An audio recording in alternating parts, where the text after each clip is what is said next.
Davetimizi kırmadınız. Buraya kadar geldiğiniz için çok teşekkür ediyoruz. Şu kış mevsiminde Suriyeli kardeşlerimiz açlıkla, sefaletle mücadelelerine devam etmekte.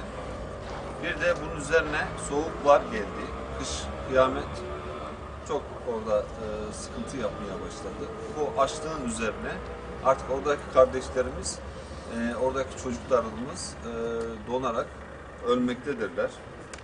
Rida Derneği daha önce Suriye'ye 4 aşamadan oluşan bir konvoy göndermişti. Şimdi de tekrar 2 tır olmak üzere Suriyeli kardeşlerimize gıda ve un ve giysi olarak 3 aşamada tekrar yardımlarını göndermekte.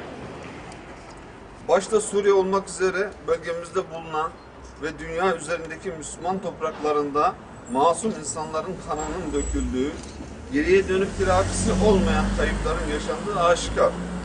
Bildiğiniz gibi geçen hafta Suriye'de Halep, Şam ve Hamas bölgelerinde varil bombalarıyla 150'yi aşkın Suriyeli kardeşimiz ve bunun içinde kadın ve bebeklerin olduğu kardeşlerimiz şehit oldular. Bu insanlık suçu ve ayıbıdır. Suriye'de bu zamana kadar 100.000'i aşkın insanın öldüğünden bahsediliyor. 10 milyon insan aç kalmış, 6,5 milyon insan mülteci konumuna düşmüştür.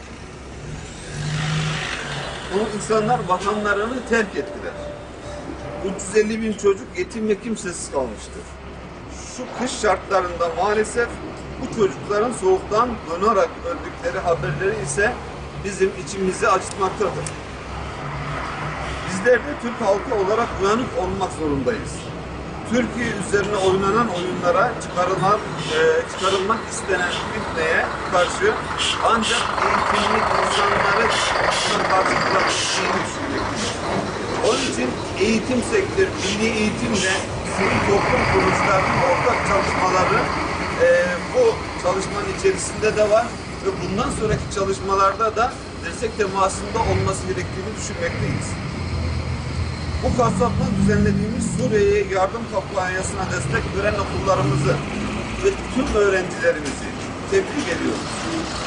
Bizler Rida olarak bugüne kadar hep mazlumların yanında olduk ve olmaya da devam edeceğiz.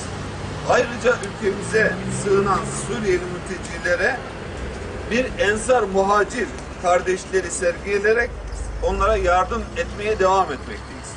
Gerek Konya'mızda gerekse şu anda Gaziantep İslahiye'de bulunan Suriyeli aileler yardımlarımız sürmektedir.